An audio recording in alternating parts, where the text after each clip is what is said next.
देखिए, आज हम पिछले सप्ताह हम लोग चर्चा कर रहे थे BA part third second paper international relation में कोल्ड वार यानी शीत युद्ध की।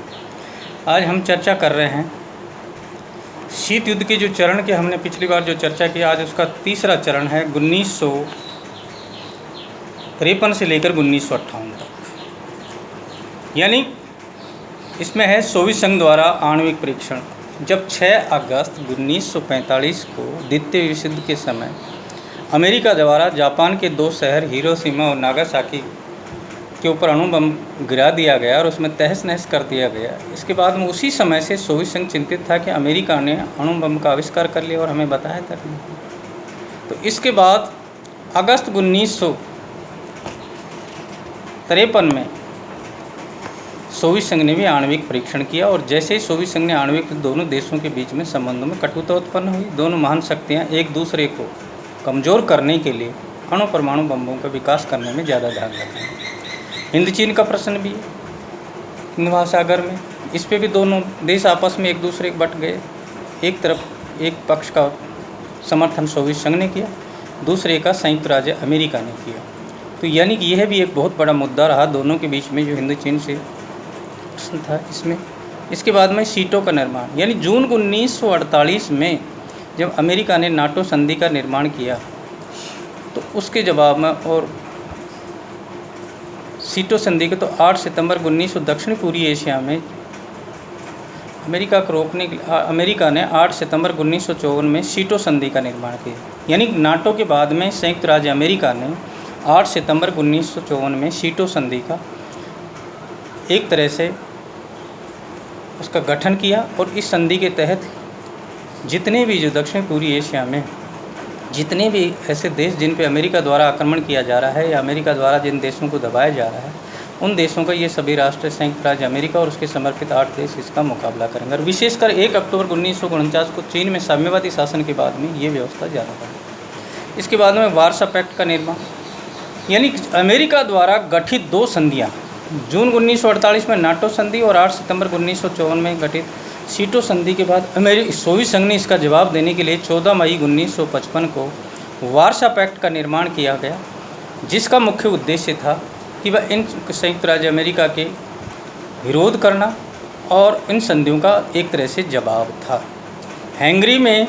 सोवियत संघ का हस्तक्षेप, जब संधि की बाल्कन और इस समझौते के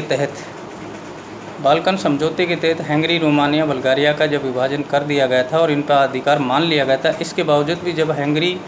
ये यूरोप के अधिकार में था, तो उसके बावजूद भी सोवियत संघ द्वारा जब इसमें बार बार हस्तक्षेप किया जाने लगा तो 1956 में तो संयुक्त राज्य अमेरिका ने इसका विरोध किया कि भाई आपको संधि की शर्तों के तहत आपको हंगरी से अलग कर दिया गया, रोमानिया, बल्गारिया आपको सेपरेट दे दिया गया, यूनान में कंबाइंड अधिकार मान लिया गया दोनों महाशक्तियों का। तो इसके बावजूद हंगरी में बार बार हस्तक्षेप क्यों किया जा रहा है? तो यानी कि 1956 में जो हंगरी का हस्तक्षेप था, सोवियत संघ द्वारा जो हस्तक्षेप किया था, उसके भी संयुक्त राज्य अमेरिका ने इसका विरोध किया। तो दोनों के बीच हम लोग इस शीत युद्ध में केवल उन मुद्दों की चर्चा कर रहे हैं जहां संयुक्त राज्य अमेरिका और सोवियत संघ के आपसी हित टकराते थे और जहां कहीं भी अंतर्राष्ट्रीय विश्व में 2 देशों के बीच में जहां कहीं भी झगड़े या स्थिति तनावपूर्ण होती थी तो ये दोनों महानतम शक्तियाँ बटी थी। यानी कि ये शीत युद्ध है क्या? शीत युद्ध दोनों के बीच में तनाव, वास्तव में युद्ध कभी नहीं हुआ। वास्तविक 1945 से लेकर 1989 दोनों महानतम शक्तियों के बीच में तनावपूर्ण स्थिति का नाम ही एक तरह से शीत युद्ध है। आइजनहावर सिद्धांत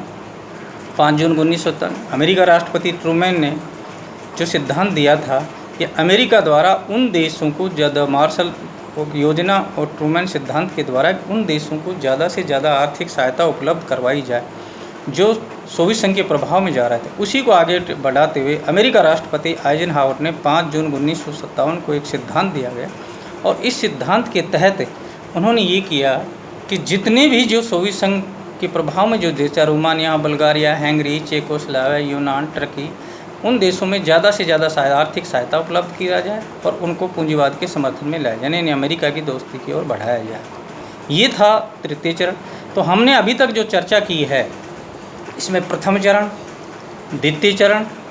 और तृतीय चरण, यानी कि हमने उन मुद्दों की चर्चा की है कि शीत युद्ध, कोल्ड वार की जो अंतर्राष्ट्रीय कोल्ड वार है क्या? ये संयुक्त राज्य अमेरिका और सोवियत संघ के बीच में एक तनावपूर्ण स्थिति को, युद्ध की स्थिति को अभिव्यक्त करने वाला था। युद्ध कभी भी नहीं, ये दो भीमाकार शक्तियों के आपसी तनावपूर्ण, दो भीमाकार शक्ति यानी सोवियत संघ और संयुक्त राज्य अमेरिका के बीच की एक लड़ाई थी, और इसी के आधार पर इनमें कभी भी युद्ध नहीं हुआ है। युद्ध किसी परिस्थितियाँ बनी रही। ये मानव मस्तिष्क एक गुप्तचर संधियों के माध्यम से या प्रचार के माध्यम से लड़ा जाने वाला युद्ध था। और इस चरणों की जो जितनी की अंतर्राष्ट्रीय विश्व में जहाँ कहीं भी दो देशों के बीच में अगर संघर्ष की स्थिति बनी तो ये दोनों महासत्ता शक्तियाँ आपस में बट गई, चाहे वो उत्तरी कोरिया और दक्षिणी कोरिया का मामला हो, चाहे सोमालिया और इथियोपिया का मामला हो, चाहे भारत और पाकिस्तान का मामला हो। यानी कि ये चाहे जर्मनी का विभाजन हो, पूर्वी जर्मनी सोवियत संघ के अधीन, पश्चिमी जर्मनी इंग्लैंड फ्रांस के अधीन, तो यानी कि चाहे नाटो संधि हो, शीटो संधि, यानी अमेरिका ने सोवियत संघ का मुकाबला करने के लिए नाटो संधि और शीटो संधि का निर्माण कर, नाटो संधि जून 1948 में, शीटो संधि 8 सितंबर 1954 में इन संगठनों का निर्माण किया, जिसका मुख्य उद्देश्य था कि जो भी राष्ट्र, जिन भी राष्ट्रों पर सोवियत संघ द्वारा आक्रमण किया जा रहा है, उन राष्ट्रों द्वारा